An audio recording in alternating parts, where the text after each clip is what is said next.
What's up, everybody? It's Clark here for the BOS Sports Podcast. Absolutely confused and reeling after the news today that the Atlanta Hawks trade away De'Andre Hunter for virtually no return in draft capital, as the Atlanta Hawks received 3 second-round draft picks from the Cavaliers, as well had attached 3 second-round draft picks outgoing to Los Angeles Clippers, sending away and offloading Bogdan Bogdanović's salary. Now, the only thing that makes sense in these trades for Atlanta Hawks today is the Atlanta Hawks were trying to land Kevin Durant and failed. Their initial reports and leaks, we'll wait to hear from the team if they state anything official on that subject, or if insiders continue to bring us information that the Atlanta Hawks were in on Kevin Durant and whiffed. Now, that's a major mistake, offloading De'Andre Hunter, not knowing you already have Kevin Durant coming back in return, and not getting any first-round draft picks out of it. Just absolutely devastating for Atlanta Hawks today. As well, NBA senior insider Chris Haynes reported that Trae Young's future with the Atlanta Hawks is now murky. I can imagine after trading away De'Andre Hunter and get a couple nice players in Gary Levert and Niang there from the Cavaliers. And we're going to dive into this episode a bit later, how Niang, he's got some nice numbers. In fact, he has a much higher net rating than De'Andre Hunter has so far this season. Of course, he's playing on the team in the NBA with the best record. So there might be a little bit of roster factors playing into that net rating and why Niang's is so much higher than De'Andre Hunter's. So as well in this episode, I'll be building a contender with the current Atlanta Hawks roster and their upcoming draft picks. It's a lot more hairy now than it was yesterday in my proposals. I had a lot of nice ideas. You keep De'Andre Hunter, I feel like you're very close. And so in free agency, you could say, well, they're offloading for free agency. There's not many players in free agency. The marquee guaranteed free agent, unrestricted free agent for 2025 NBA free agency period is Brandon Ingram, and he's just traded to the Toronto Raptors. You have to think that he's going to sign an extension there. They gave up 2 picks for Brandon Ingram. The Raptors do not re-sign Brandon Ingram, then that would just be absolutely devastating for him.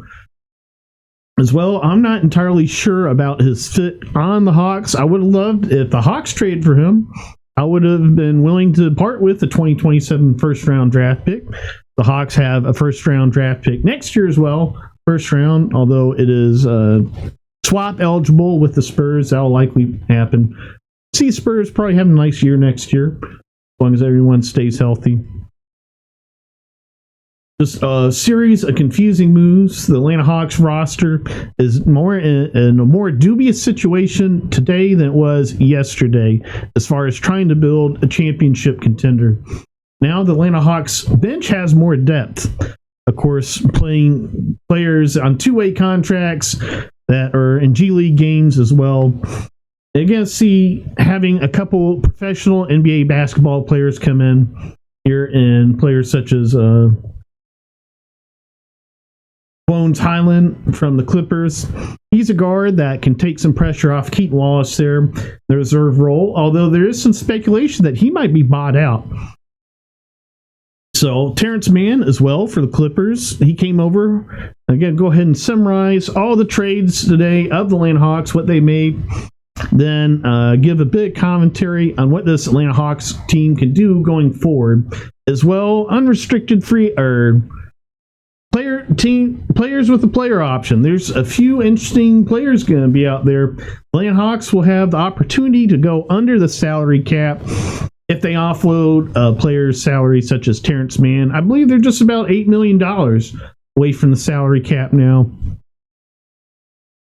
They would have had nearly $170 million in payroll, the Atlanta Hawks, before these trades. And after these trades, coming next season, they're projected to have around a $145 million payroll.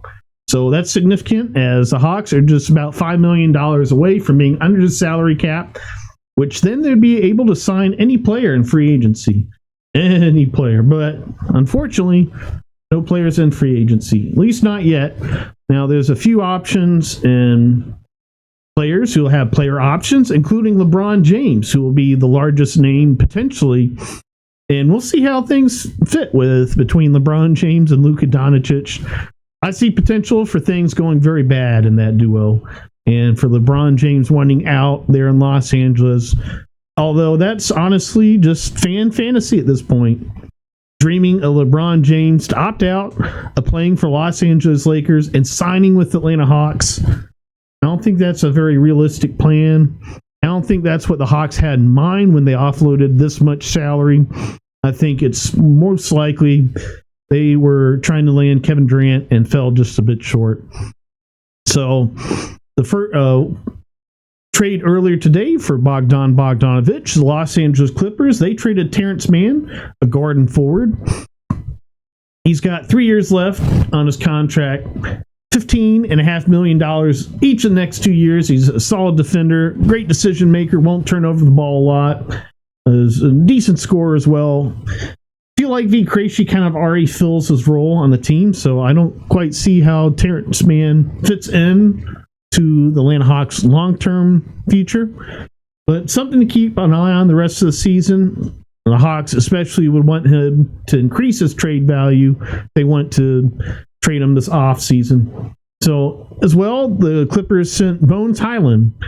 He's on expiring contract. He is a restricted free agent with a $6.1 million qualifying offer. Potentially an option for Atlanta Hawks. We'll see how he plays the rest of the season. I've stated in previous podcast episodes, I'd like the Hawks to look at signing Tyus Jones or Malcolm Brogdon, solid backup point guard. But Bones Hyland could be a potential option. See, if he has a nice rest of the year, extend that qualifying offer of $6.1 million, as I don't think Tyus Jones will be available again for under $3 million this offseason, but you never know. So, essentially, expiring contract, the Hawks, the way it looks now, though, with Bones Hyland, probably not going to take up that qualifying offer, as he'd like to play as well as he can, get contract at another team, and see even more playing time, opposed to being in the mix there with both Kobe Buffkin and Trae Young. And hopefully the Hawks don't buy him out, as I'd like to see him give Trae Young some rest, concerned about that Achilles tendonitis that's been lingering. Take care of some ball handling duties there for the Hawks. That second unit gives some relief to Keaton Wallace, who's done a stalwart job for him. So this is a bit of a litmus test here. As us Hawks fans, we're disappointed on the returns from these trades. We're disappointed we weren't able to trade Clint Capella. And that kind of tells us, it's kind of a measuring stick for our talent. Of course, we love our players. We're big fans of Clint Capella, Bogdan Bogdanović. But seeing how these trades are weighted, sees how the rest of the league evaluates their talent and what they mean in trades. And unfortunately, not good news. There's no significant demand for Clint Capella. Bogdan Bogdanović, we had to attach 3 second-round draft picks to get rid of his contract. De'Andre Hunter was not worth the first-round draft pick to the Cavaliers. So, us for our fans who've all been very high on those talents, we over-evaluated them compared to what the rest of the league sees them as. And need to keep this in mind going forward. Try to be a bit more critical. I'll try to be a bit more critical myself of these Atlanta Hawks and evaluating here in the BOS Sports Podcast analysis. So, of course, the DeAndre Hunter trade was with the Cleveland Cavaliers. Got back Caris LeVert. He's on expiring contract, averaging a career high 3-point percentage. He plays pretty decent defense. Look for him to get a lot of playing time, and get good numbers for Atlanta Hawks, contribute, have some nice moments as he works towards his next contract. He'll be looking to play somewhere else, where a team with a lot of playing opportunity next season, maybe a team like the Wizards or a team such as that, and get a nice salary as well. While Georges Niang, he he seems like a potential piece for this Atlanta Hawks team for next year. He had a significantly higher net rating. As well, he had a higher offensive and defensive rating, something that De'Andre Hunter has still struggled with this year. Coming into this season, De'Andre Hunter's role was 3-and-D. That was his entire role, but we've seen him absolutely blossom into being what I describe as a complete scorer, having some post moves in addition to his perimeter game and being able to drive the ball. Definitely undersized as a power forward, but small forward, he'll get a lot of size matchups, DeAndre Hunter, and it provides an offense a lot of different options to score the basketball. A bit different than Georges Niang. He's mostly a three-point shooter. He's a perimeter shooter, catch and shoot. Georges Niang as well. By the numbers, metrically, he's been a better defender than DeAndre Hunter. We'll wait to see how that looks for the Atlanta Hawks this season. If maybe Cavaliers scheme played a little bit into that. Numbers were fairly close, but that's one thing that DeAndre Hunter has struggled on, and things us fans wanted to see improvement on was at the defensive end. I feel like, though, he's held his own in comparison to his scoring as DeAndre Hunter. I saw him as a potential piece in building a championship contender with this Atlanta Hawks roster, especially being so unselfish and willing to play off the bench. Not going to see that a lot from elite scorers such as DeAndre Hunter. So the Hawks got back 3 second-round draft picks, a 2027 second-round draft pick, 2029 second-round draft pick, 2031 second-round draft pick. And as well, there's 2 pick swaps involved. The Hawks have the right to swap their first-round draft pick, which is going to be going to the Spurs. So I'm guessing that's going to be the Spurs first-round draft pick. A lot of this information is very raw. Going to be waiting to hear the final words on that, the final dictation. Sometimes, even after that, it's still confusing to decipher. And they'll have the right to either switch it with the worst of Cleveland Cavaliers or Utah Jazzes. So, unless the Jazz just somehow have a miracle season next year, I don't know, Walker Kessler and Markkanen just absolutely go off, take over the league next year somehow, and have a better record than the Cavaliers in 2026. I don't know. So the other pick swap is Atlanta has their rights to swap their 2028 first-round pick for the Cavaliers first-round draft pick. Interesting to think of what the Atlanta Hawks could look like prior to the 2028 draft. That'd be the 2027-2028 NBA season, NBA draft, proceeding directly after that. And the Hawks, they traded back the Houston Rockets 2028 second-round draft pick, offloading Cody Zeller's salary as opposed to buyout. I don't like it. I don't like this move. I think it plays to the fans who like to call the organization cheap and like to criticize this organization and the ownership. If the Hawks buy out Cody Zeller, they don't have to give up the draft pick. But they chose the less expensive option, which is, of course, trading him with the draft pick. Not look good for the Hawks. Not look good for front office. Does not look good for ownership, that little tidbit. But we'll see how it plays out in the long term. We'll see how all these moves play out in the long term. I was about to get here in just a minute or two how I would build a contender out of this Atlanta Hawks current roster. And I think it's possible, especially if you land that Kings draft pick, especially if the Lakers don't somehow magically shoot up with Luka Doncic. I'm anticipating that happen, but Luka's, of course, a very talented basketball player. You combine him with LeBron James. I think anything could happen there, including the very worst of scenarios. So, the Hawks and Caris LeVert, he seems like he's a stalwart professional basketball player, absolutely. And he's going to provide a lot of nice moments for this Atlanta Hawks team in the second half of the season, the rest of the year, and helping the Hawks get some victories and avoid letting the Spurs land a draft pick like Ace Bailey. Whoa. That'd be absolutely terrible.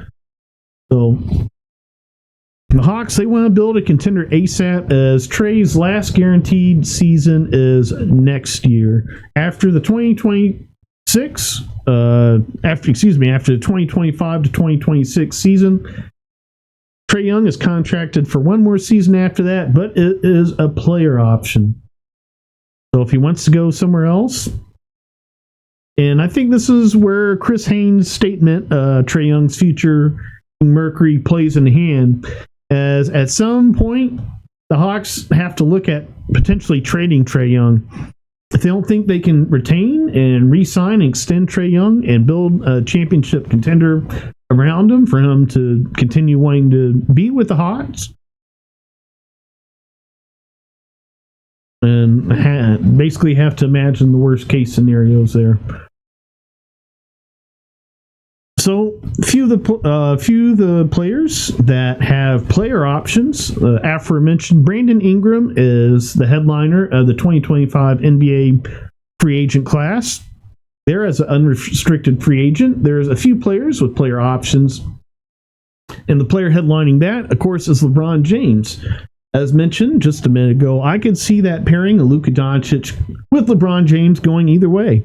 I could see their team becoming better. Luka Doncic, of course, very talented player. I could see them becoming amazing team, maybe one of the best in the NBA. We'll see how that chemistry plays out, how JJ Redick game plans with those two. But I could also see things going south. The Lakers stated that they wanted Luka Doncic to be the face of this franchise. They did not inherently state they made this move to contend for a championship. And that could be a little bit too true, unfortunately. I could see the Lakers, and if it happens, they fall off. LeBron James is no longer happy, no longer sees them as a championship contender. Maybe he declines his player option, looks for somewhere else to go. Now, that's where things get a little bit more hairy, as LeBron James, in his final seasons, he's probably going to be wanting to contend for a championship. To do that, he's going to want to probably join a contender or a team that's pretty close. The Hawks, right now,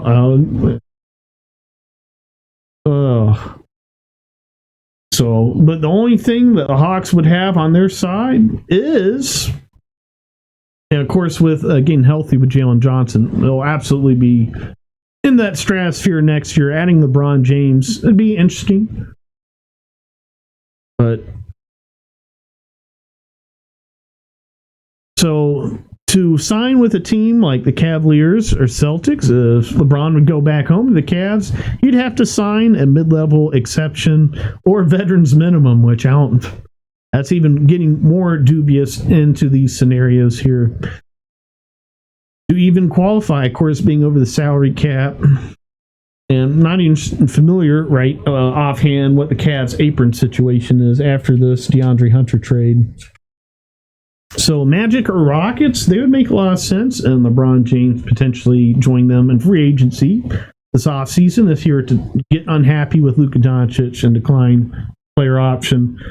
But I just can't really see LeBron playing in Houston or Orlando. It's just kind of odd markets. Houston is, of course, one of the biggest cities in the country, but in the summer, it's just unbearable. You go outside, you start sweating. We got a little bit of the movie industry and stuff like that. So maybe LeBron James would see himself coming here to Atlanta Hawks, out this player option, teaming up with Jalen Johnson, Trae Young, Onyeka Okongwu, Zachary Rizachet, Dyson Daniels. That'd be a very interesting core group of players there to make a potential playoff run in the 2026 year next year. So it'd make a lot of sense salary-wise. The other players who potentially would have a player option and would make this Atlanta Hawks clearing of salary cap space that they just did, this trade deadline, makes sense for them to sign the offseason. It's not really a whole bunch there. Kyrie Irving, point guard. We already have a point guard. Would Kyrie be interesting playing shooting guard? I think we need Dyson Daniels as stalwart defense. If we're trying to build a contender, we need a stalwart defensive starting shooting guard. So Kyrie Irving is certainly very stalwart defensively, but not quite in the same sense as Dyson Daniels and what we need to pair with Trae Young there. So the Hawks, same with James Harden, as well as he's getting older, and I don't really see him declining that option. I see him absolutely taking that money with the Clippers. Julius Randle, I think he's probably going to take his money as well with the Timberwolves and hope for a better year next year as well. I don't really quite see him as a piece for the Hawks as well. There's a couple players in the draft I think would suffice and give us similar levels of play as we see with Julius Randle. Jonathan Kuminga, he's an interesting option, very inconsistent. Could potentially replace DeAndre Hunter's production for potentially lower salary as well off the bench. Brandon Ingram, I'm not sure if his offensive style too much fits with the Atlanta Hawks as much as I would have liked to try him out in a pickup there at the trade deadline. Miles Turner, another player with a player option. Speculated to decline it and try to seek a higher salary contract. Probably not a fit for the Hawks. So we want to root and toot and celebrate the Atlanta Hawks offloading all this salary. Have to keep in mind we did not get Kevin Durant in return, and the best things that we can hope for in free agency this year are LeBron James declining his player option, then signing with the Hawks. Signing Jonathan Kuminga, which you probably want be quite inexpensive AAV, like in the 10 to 15 range. And then Brandon Ingram, who not sure would be a great fit with the Hawks team, as great of a player as he is. Not sure how that would work out. You got Reza Shea, Trae Young, Dyson Daniels, Jalen Johnson, Onyeka. So fast forward here, 2025 NBA draft, and pretty much going to go with the best potential scenario. Now, the worst potential scenarios are, of course, Lakers with Luka Doncic just improve a bunch and they become a mid to late 20s first round draft pick. And simultaneously, the Sacramento Kings without De'Aaron Fox just get terrible, and their draft selection falls within the protected range 1 to 12, which would see the Hawks ineligible to use the Kings 2025 first round draft pick.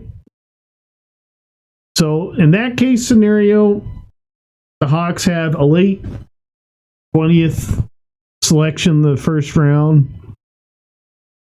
I think things at that point looking very bad for the Hawks.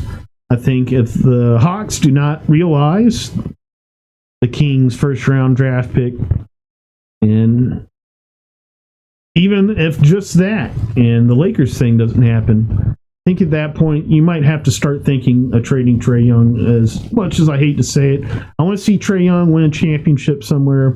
I want to see Trae Young re-sign here with the Hawks. But if he doesn't want to be here, wants to win somewhere else, and would wish him the best. So, but I think that's a very dubious situation. I think at worst, I think the Lakers pick is going to stick around where it is. In that scenario, I think you could trade up and maybe get a nice selection, although there's some nice options there in the 20s range as well. So let's take a look at one player that I really like in this upcoming draft is Thomas Sorber. He's freshman at Georgetown. Extremely athletic, 6'10". He's already one of the largest players in NCAA right now. One of the most athletic power forward centers in NCAA right now. He's just absolutely gifted. And so he's got a bit of a jump shot, a nice jumper. He's shown some shooting touch as well. He's an absolutely aggressive finisher around the basket. He kind of has his own force of gravity there in the paint, force of nature there in the paint as a finisher at the rim and as a rebounder, as a shot blocker, all those things you want in a front court player at the power forward or center, and a larger size player such as Thomas Sorber. Pro comparisons, I think his ceiling, he could be a player like Giannis Antetokounmpo. I mean, he's absolutely very talented physically. I could see him reaching that status, that level of play. The things keeping him back right now are his ball handling skills. Giannis is a wonderful ball handler, while Thomas Sorber is still struggling a little bit. I see that being refined, though, especially only being a freshman here out of college. But I think he'd be rotation ready coming in the NBA his first year and make a giant impact. So, a few selections later, and he's projected in selections 10 to 15. So that would fall right in the wheelhouse of the Kings pick, realized. So we've talked about Noah Singay. We've talked about Thomas Sorber on this podcast before too, but things changed. Thomas just continues to get more athletic. When we looked at him the first time in December, we're looking at him as late teens pick in the 15 to 20 range, and he's already moved up a bit in mock drafts. So continue to look for him to continue traject upward. Hopefully not out of the Hawks' range. There to realize that Kings pick. So Noah Singay out of France. He's playing right now in Germany professionally. He's similar to Sorber a little bit. I'd say he's a little bit more. He's a little bit similar to Zachary Rizachet. He's quite slim. He's not quite filled out. He is 6'10", just over 200 pounds. So that's nearly 50 pounds less than Sorber. He's got a ways to go filling out as Noah Singay. But he's very aggressive finisher there around the basket. Potential force on both offense and defense. He has a nice set of basketball skills right now. He's got great handles. Thing for him is developing physically, and so I don't think he would be much of an impact his first season. We'd see him on a trajectory like we see Zachary Rizachet in his first season, would we see a Singay, and where he would have to develop a lot in his spare time and probably be protected having to come off the bench, but could potentially be a force by the time the 2026 playoffs roll around. And if you have Jalen Johnson starting, Thomas Sorber, that would be interesting. If he'd come off the bench, I kind of see him as a starter on day one once he comes in the league. So not sure how interested he would be in coming off the bench if he was drafted by the Hawks. And Onyeka Okongwu, he's absolutely broken out recently. The Hawks could see him as future at their starting center position, although I'd like them to have a player like Thomas Sorber to do that. Have a bit more rim protection and a bit more presence on the defensive board as well.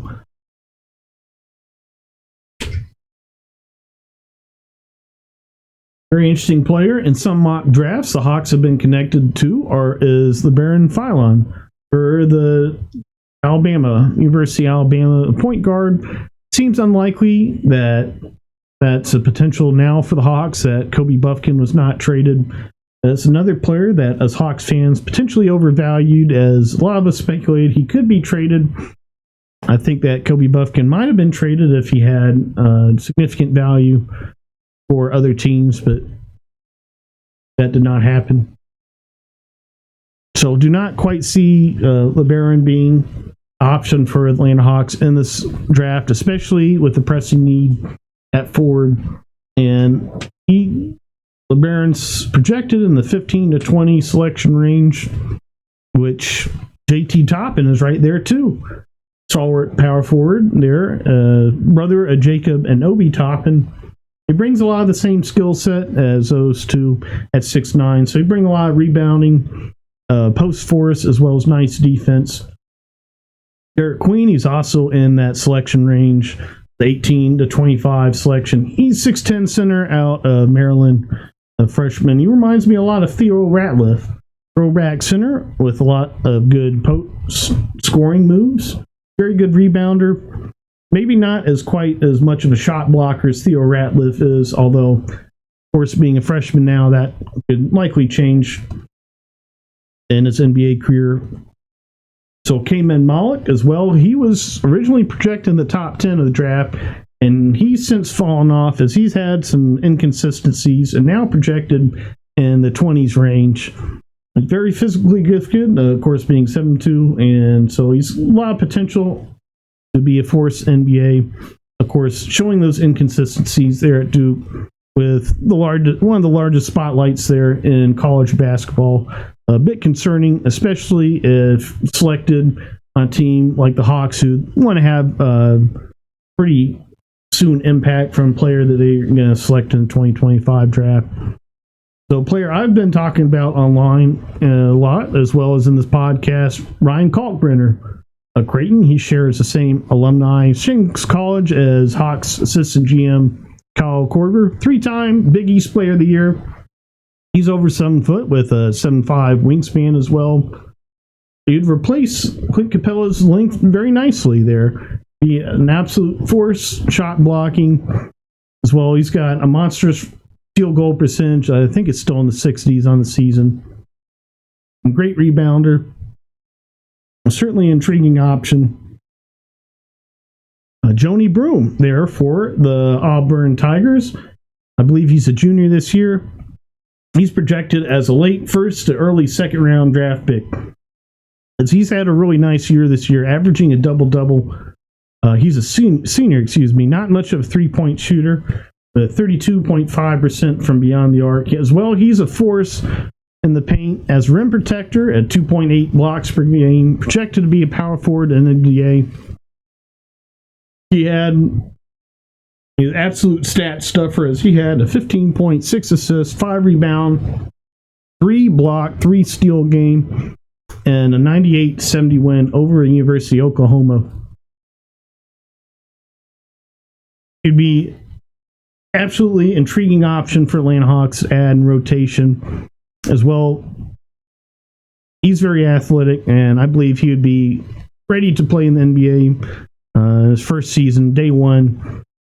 So he's already a force there in the paint. Players in college basketball just have absolute struggles keeping up with him. And it shades Evan Mobley, I see, in Joni Broom, which that would be an excellent thing to have on the Atlanta Hawks. Pair in rotation with Onyeka Okongwu, Jalen Johnson. Makes a lot of sense as well to have him there coming off the bench in rotation, having a player like that with Onyeka and Jalen Johnson.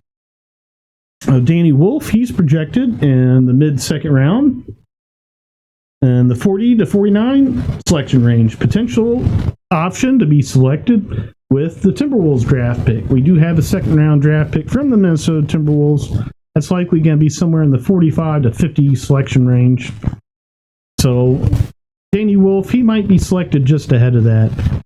In that case, the Hawks would have to potentially pair a draft pick, or who knows, Caris LeVert.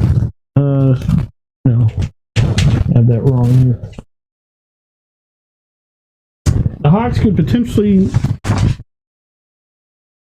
Terrence Mann. Potentially use Terrence Mann in a situation to improve the draft selections there. In either one of the rounds, first or second round, but if you're just trying to get there from late 40s draft pick in second round to early 40s, it's not going to need very much, and a salary dump could certainly be part of that as well if the Hawks went to trade away Terrence Mann's salary there. So the Hawks, to build a contender going forward, I think you would want some combination out of this draft. There's a lot of front court talent in this draft. I think you'd want to get both power forward and center in this draft. And so you'd be looking at the names such as Joni Broom, JT Toppin,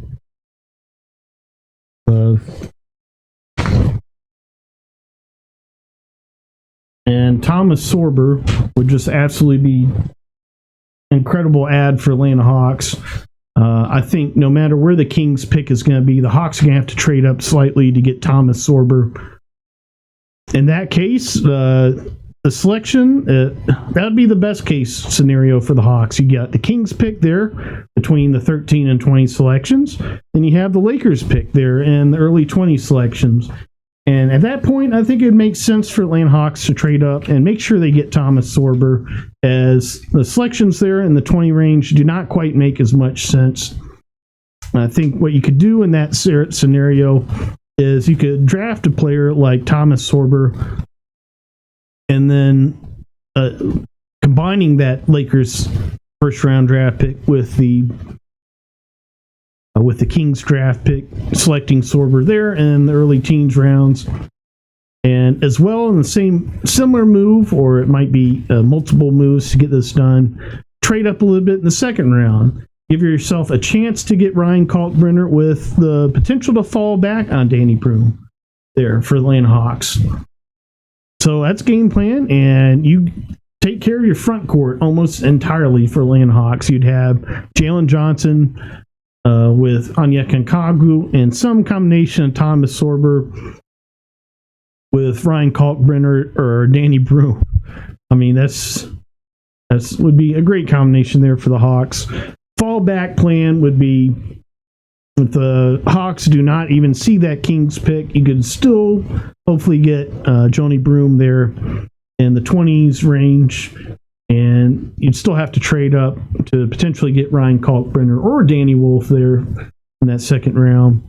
And you'd still have your front court covered. Johnny Broom, I think, has got a little bit less ceiling than Thomas Sorber. But we'll see. You never know how things translate in the NBA. And things are not final until the players are playing games and are healthy and all things like that. And after that, the Atlanta Hawks would want to add in free agency point guard, unless Bones Highland works out for the Atlanta Hawks and somehow they agree to the qualifying offer for Bones Highland to come back for 1 year to play backup point guard in rotation with Kobe Buffkin and Trae Young. I don't think that makes much sense for Bones Highland, as he's going to want to go somewhere else and earn a nice contract somewhere else. But you never know, and apparently he's a native of the area. There's also, as aforementioned, speculated he might be bought out. So back to this free agency for Atlanta Hawks, assuming they get a player like Thomas Sorber or Johnny Broom, Ryan Kalkbrenner, and Danny Wolf, then have their front court players covered. And at that point, the Hawks will be looking at needing to get a backup point guard, a veteran backup point guard, unless things with Kobe Buffkin don't work out in case. And there's options such as Malcolm Brogdon and Tyce Jones. Of course, the Hawks will have all this payroll flexibility as well, essentially getting even under the salary cap. At that point, the Hawks still need a wing scorer. I feel like you'd have a starting rotation, I guess, maybe after the first season. Maybe by the All-Star game, the first season, you could see Thomas Sorber, they're cracking that starting lineup, so you'd have Trae Young with Dyson Daniels, Zachary Reese-Shea, Jalen Johnson with Thomas Sorber, and then your second unit, you'd have Kobe Buffkin with Onyeka Okongwu, Johnny Broom. Oh, nope.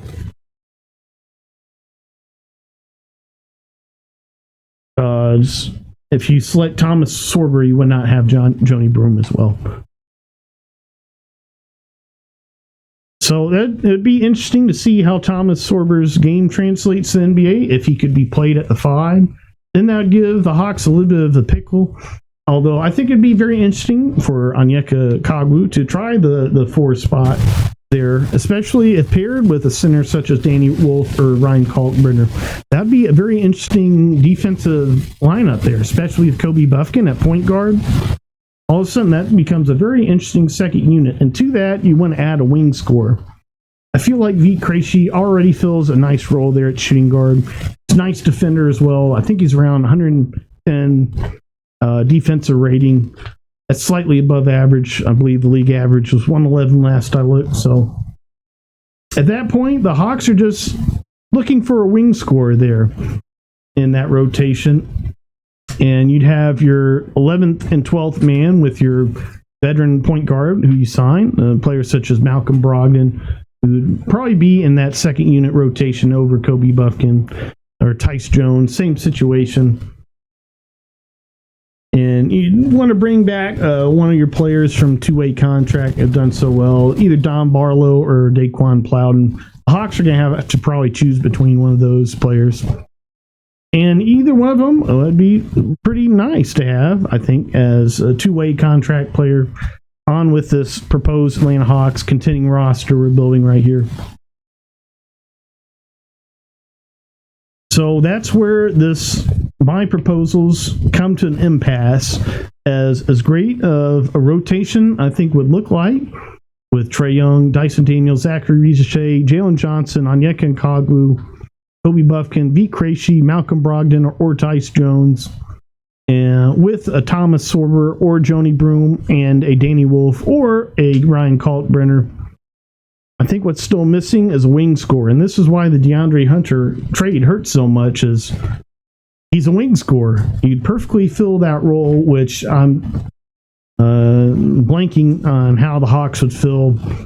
Garrison Matthews, he might be a potential option for the Hawks to re-sign and just some points off the bench, but not quite does not really play the three, so it does not really work. Going to have to reflect on this. Of course, in future episodes, always look at the Hawks roster, how the Hawks can improve. Probably going to do next episode Saturday night. Meantime, start looking at options for this Atlanta Hawks team. Already have a good picture of what the Hawks want to do in this draft, and they have several options. This draft is fairly deep. Just have to hope that King's pick is realized, as that would be an absolute game changer. If not, things could be potentially getting tough for Atlanta Hawks and re-signing Trae Young. So before we go, again, give a quick rundown of the other trades in the league.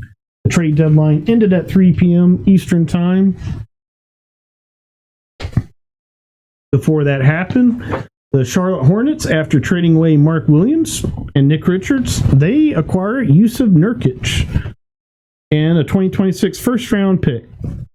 In exchange, they trade away Cody Martin, Vasi Micic, and a 2026 second-round pick.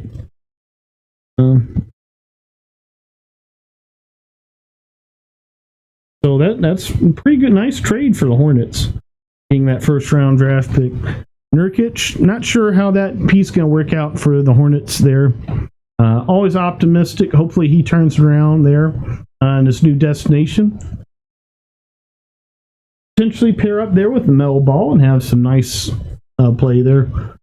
So Milwaukee, they traded Patrick Baldwin Jr. He was a piece in blanking. I think it was a De'Aaron Fox trade just the other day.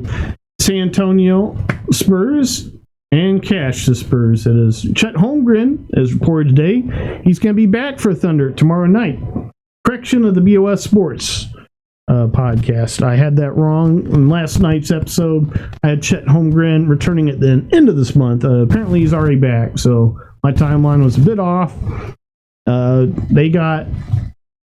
Who'd they get? They got a center from Pelicans. Have it written down later. Daniel Theis. They got Daniel Theis from the Pelicans, so Chet Holmgren has any more struggles physically there in availability, then they have a little bit more depth after the trade deadline. So Toronto Raptors, they traded De'Vion Mitchell to Miami Heat for PJ Tucker. PJ Tucker, he sees his fourth NBA roster this season. I don't think that it counts because he hasn't played a game. So another correction, I think it stayed something online where he tied most teams played on NBA season. I think they actually have to play the games. I don't think he could be out. And on the injury list, non-active players, or he's been away from the team, officially listed as Jay Tucker since he returned from his injury last fall. He hasn't played a game this season. Probably not going to be playing there for the Raptors. We'll see, though. As well, second round draft pick and cash to the Miami Heat.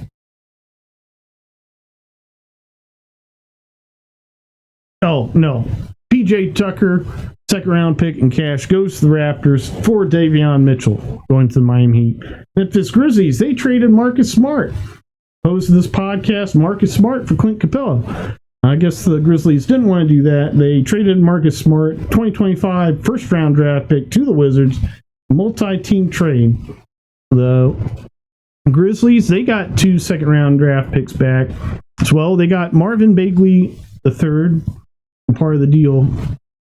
Johnny Davis also sent to Memphis. I have to familiarize myself a little more with this deal and try to come up with a take if this might potentially help the Grizzlies in their quest for a deep playoff run this upcoming playoffs. So Indiana Pacers, they traded away James Wiseman. I believe they just signed him this offseason.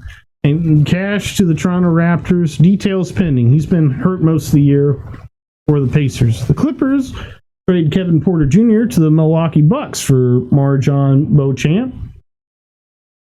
Detroit, they acquired Dennis Schroeder. They got nice backcourt depth there. And I feel like they're a piece or two away, the Pistons are. Of course, they need a wing scorer as well. Everyone needs a wing scorer. Makes the De'Andre Hunter trade just that much more confusing. The Los Angeles Lakers were on the other end. Were the ones that traded for Mark Jones, the aforementioned Mark Jones trade earlier. They traded Dalton Neck, Cam Reddish, and 2023 first-round draft pick and 2030 pick swap the Hornets for center Mark Williams. A massive overpay. First-round draft pick for Mark Williams. That's just nuts. Lakers are desperate. They want to keep LeBron James. They want to make a contending run this year and have him pick up his player option. The Hawks don't want that. So, the Pistons, they landed KJ Martin. 2027 second round pick. 2031 second round pick. Sixers got cash considerations. So, the Wizards, they landed Reggie Jackson. The Wizards also got a 2026 first-round draft pick. The 76ers, they received Jared Butler, 2027 second-round draft pick, 2028 second-round draft pick, and 2 second-round draft picks in 2030. The Mavs received Caleb Martin from the Sixers. Sixers got Quentin Grimes, 2025 second-round draft pick. The Celtics, they unloaded Jaden Springer. I was speculating, kind of hoping that they would maybe try to trade up and get Walker Kessler. Piece the Celtics could hang on with bird rights for future. Maybe replace Kristaps Porzingis, as they're going to be in an absolute salary jamble coming up here in upcoming years, are the Celtics, and their attempts to keep building. But they have a 2020. They have their first round draft pick in 2025, and there's a nice power forward / center out University of South Carolina. Don't have his name handy right now, but he might potentially replace Al Hortford. He'd be a nice Al Hortford replacement for the Celtics. They're in the 2025 draft, coming out of University of South Carolina. So the Celtics received 2031 second round draft pick. Then Rockets received Jaden Springer, who's eligible to be re-signed with bird rights, and 2 second-round draft picks in 2027, 2030. So those are all the new trades announced since yesterday. Last night's podcast. Let me see if I missed any of them. Some of the players acquired have been bought out and or waived, such as Mo Bamba in the trades in the last week. So back to Atlanta Hawks here. Upcoming schedule. We got a doubleheader, back-to-back game. Friday night, tomorrow night, 7:30 at home versus the Bucks. Hawks Wizards Saturday night, second game of the back-to-back. We get Reza Shea and Alex Sarr again. Wizards, of course, look a lot different after trading away Valanciunas. Hopefully they'll be a bit thinner. Hawks then face the Magic Monday. Next Wednesday, and then it's All-Star break. So we got 4 more games before the All-Star break. Not going to be a whole lot to talk about, except hoping and praying the Kings do well. the rest of the season. Hoping and praying the Lakers do bad the rest of the season. Bad enough for LeBron James to sign with the Atlanta Hawks. And for the Hawks ownership of the 2025 Lakers first round draft pick to improve there. So probably going to take tomorrow off. Then come back Saturday night with a strong episode of BOS Sports Podcast. Hopefully talking more about these possibilities in the offseason for the Hawks. Gosh, it's February. We're already talking about the offseason. I guess we're going to start transitioning to more Braves coverage as well. Braves are coming up here in a couple weeks. Thank goodness. So, thanks for joining me this episode of the BOS Sports Podcast. Be sure to stream previous episodes of the BOS Sports Podcast. Stream Bar Soap music on Spotify. And we'll see you again Saturday night, our next podcast episode. Hopefully find out more what the Hawks were thinking in these trades. Hopefully they were going for Kevin Durant. Not, they really got no excuse.